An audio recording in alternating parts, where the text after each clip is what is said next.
now live. Thanks to all of you who come out. Thanks to you who view the streams. We appreciate your support. Pray that you've had a great day in the Lord and you've been blessed. We are in Isaiah in chapter 51, Isaiah chapter 51, and we're looking about this subject of fear ye not the reproach of men. Probably one of the more difficult things to deal with in life is rejection. It's not something that we like to happen. Typically, if someone feels that they're going to be rejected, they often will not even attempt to do what it is that they are thinking about. Let's take, for example, someone that feels that they are not going to receive a certain achievement. They feel like they'll be rejected, and so they often will not do it. Maybe there's a certain person that they're interested in, or maybe that they like, especially for young people. They will often avoid a certain relationship because of fear of rejection. They feel like they're not going to fit in.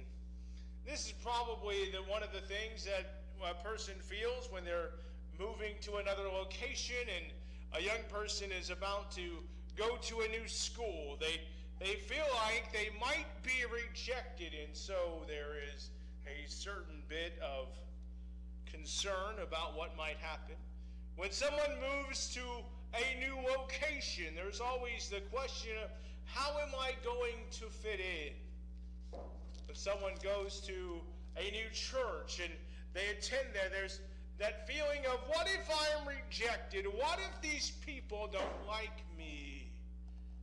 Perhaps the same thing would happen when someone goes to a new job. What if I'm not capable enough to meet the demands of the job? Or if my coworkers don't like me, or my supervisor or my manager doesn't like me?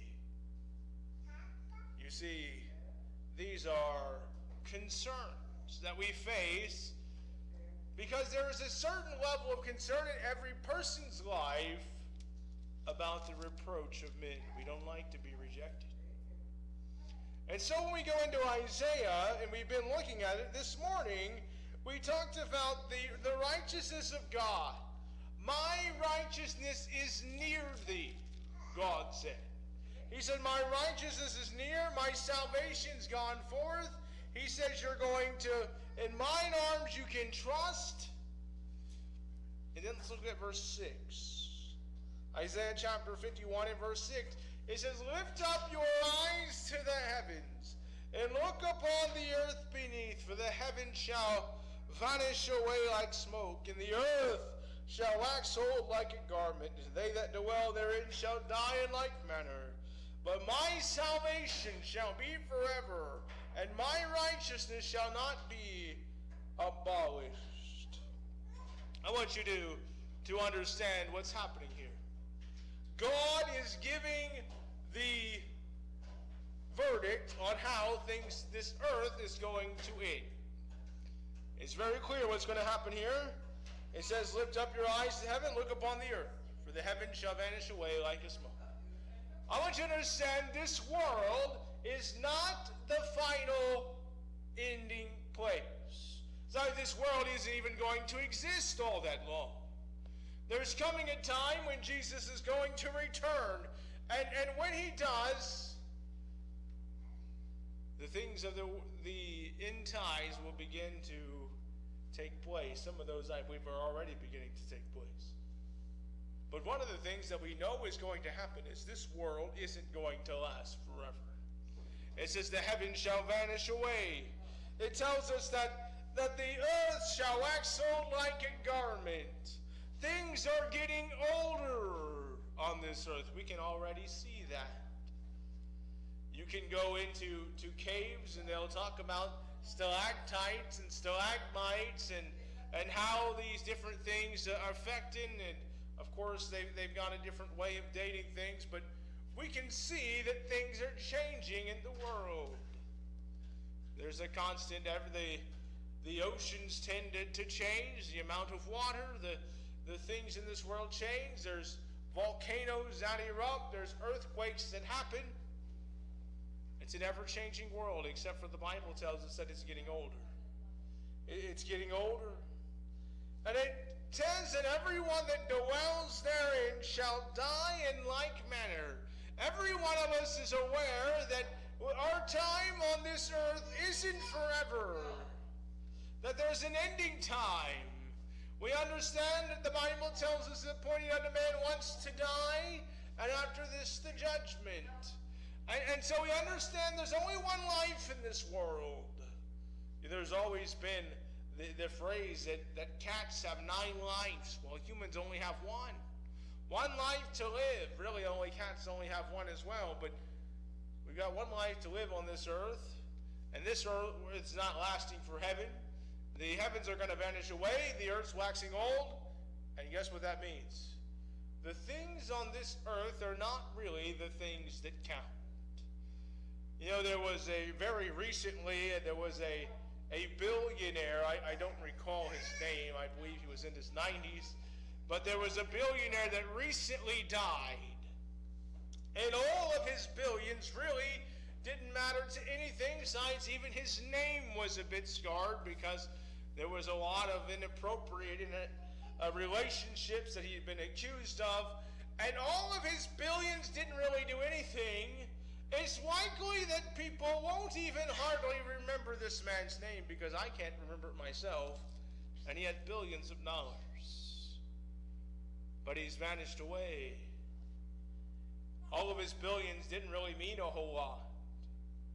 You know, there are lots of people out there that have done things with their life at a great fame. But it's interesting, if you were to name a bunch of the old football players from the 1950s and 1960s that were very good players, most people today wouldn't remember their name because it wasn't really as significant as they thought. The grand majority of people, when they die, there'll be very few people that remember who they are. It will be a bleak memory in the back of someone's mind. Why? Because the things on this earth don't last. God says this earth's vanishing away. The heavens are going away. The earth's waxing old. People are dying. Look at verse number 7, though, because this is the key this evening. Hearken unto me, ye that know righteousness. Now all of a sudden, here God says to the prophet Isaiah, hearken unto me, ye that know righteousness. Ye that know good, you're righteous, turn your eyes upon God. Hearken to the voice of God, and look what he says. The people in whose heart is my law. There's an amazing thing. When you look through the entirety of the Old Testament, especially when you look through the book of Exodus, Leviticus, Numbers, Deuteronomy, those ones especially, there's all of these lists of laws and rituals they had to do. They had to wash their hands at certain times. They were unclean until the even in a lot of cases. There was a lot of rituals that had to be done. There was a very strict diet they had to follow, which some people even today still follow. That's the kosher diet, which is basically the Jewish diet of the Old Testament. There was all of these things they had to do. It was a very strict ritual thing. But in the Old Testament, it promises that there would come a time when God would write his laws upon the hearts of his people. The amazing thing that happens in salvation is that God begins to write his laws in our hearts and minds. You know that every single person has a show, the work of the law written in their hearts. You say, what do you mean by that? Well, every single person is born with a conscience. It's actually an amazing thing. You can go to countries that have never heard much about God, tribal groups that have never heard much about God, and you'll find that there is a conscience. People that realize that murder is not right. People realize that stealing is not right. People realize that lying is not right. It's an amazing how we know this intrinsically. Why? Because there's a conscience in our minds that shows the work of the law in our hearts. But the Christian has an amazing thing. It's that God has wrote his laws in their hearts. That God is leading. That they're born again. They're children of God. And then what he says here is, fear ye not the reproach of men, neither be ye afraid of their revilers. Then God says, listen, this earth isn't lasting all that long. The heavens are vanishing, the earth's waxing old like a garment. He says, ye that know righteousness, the ones that have realized that God is the important thing, he says, don't be afraid of the reproach of men. You know, if there was anyone in history that should have had no reproach of men, it should have been Jesus.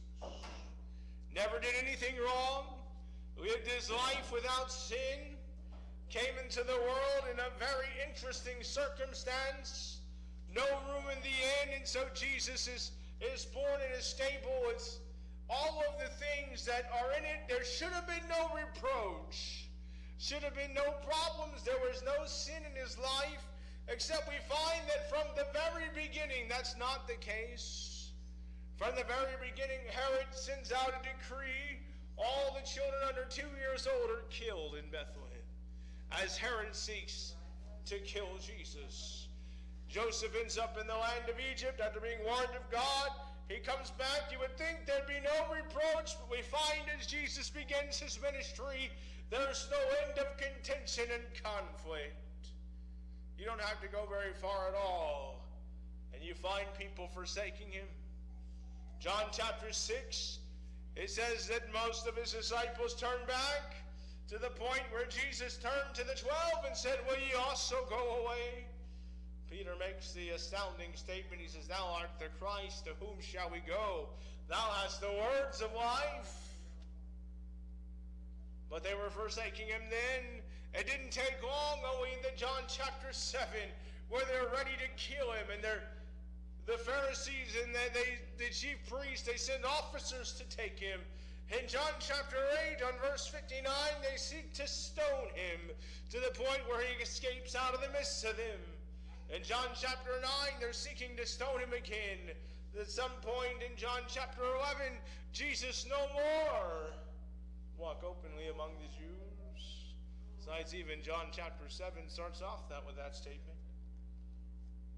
You see, while he was living a sinless life, it didn't take away the reproach. And Jesus tells his disciples, if they persecuted me, they're going to persecute you. If they listen to me, they'll listen unto you. I want to tell you this evening, you're not going to have a lot of friends choosing the Christian way. Besides, you're going to be reviled of men. They're probably going to tell you that you're crazy, that you don't know what you're talking about, that you're not open-minded, you're closed-minded, that you're intolerant. We term it all kinds of things in today's society. We don't like people that stand up against the things of the world. Jesus says in John chapter 17, in his high priestly prayer, he says in his prayer to the Father, I have given them thy word, and the world hath hated them, because they are not of the world, even as I am not of the world. You know, it's interesting. We have these major prophets, and we look at them, and we're amazed by the things that God did through them. But I will tell you, they faced serious persecution. Isaiah, Jeremiah, Ezekiel. Jeremiah especially faced extreme persecution. He was literally thrown into a dungeon, a miry pit. And they had to take him out by old cloths to get him out. Tied him around his armpit, pulled him out. Why? Because he spoke the truths and prophesied what God wanted him to say. All throughout the Old Testament, there were prophets that spake the word of God. You know what happened? A lot of them were killed. A lot of them were slain. It talks about it all over the place. Jesus even mentions it when he's on earth. The ones, which of the prophets have not your fathers slain? That's what Peter says. You look through and you see it. Constant persecution, and yet God says, oh, don't be afraid of the reproach of men. Don't be afraid of their revilings. He said, it's not all about this earth. See, if that's one thing we can learn this evening is it's not all about the earth. The heaven's going to vanish away. The earth's waxing old as a garment. It's going to be destroyed one of these days. So much so that Jesus says, don't weigh up your treasures here on earth, where moth and rust doth corrupt and thieves break in and steal. But he says, put your treasures up in heaven. They'll never go away there. Look at verse 8. It says this, Isaiah chapter 51 and verse 8. For the moth shall eat them up like a garment, and the worm shall eat them like wool. But my righteousness shall be forever, and my salvation from generation to generation. What a statement. What a statement. Jesus says that you don't have to worry about the men of this earth. He says their stuff's going away. The moth comes in, eats them up like a garment. The worm eats everything up like wool. You know, it's interesting when you look at the life of something. We look out and probably, I'm sure each one of us at some point, we've been driving along the road and there's some animal, roadkill. You know, maybe a possum or a raccoon or possibly a deer. And you know what happens to that roadkill? It doesn't take too long at all, and you get these big black birds, these big buzzards, and they come on the scene, they begin to eat stuff up, and it doesn't take too long at all until you start to see some flies that start to sweep in and getting rid of all the decaying material.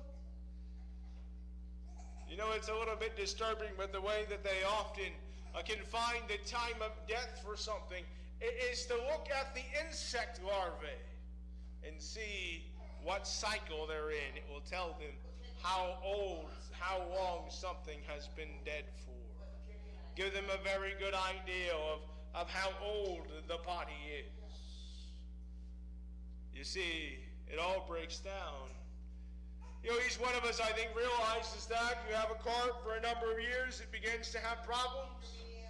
Maybe some belts got to be changed. Maybe some shafts start to go out. Sooner or later, it's maybe the water pump, the coolant leaks, or radiator hoses, and before too long, it's probably a transmission or an engine's having issues.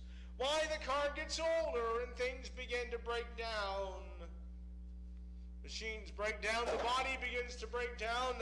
The older that we get, the more problems begin to surface. You know, sometimes it's diabetes or dementia or Alzheimer's or cancer in some cases, or all kinds of things begin to happen with our body as it begins to get older. Things start to hurt a lot quicker than they used to. Pain's a lot more prevalent than it was. Why? Because this life doesn't last forever. You know, it's the same thing even with this mentioned garments, and it doesn't take too long. You have a shirt or a dress or a pair of pants or a skirt. It doesn't generally take too long. You give it a little while and it begins to wear down. The more that you wear it, the more that you use it, and all of a sudden you're starting to get holes and things are beginning to wear out. But I want to tell you what doesn't wear out: the righteousness of God.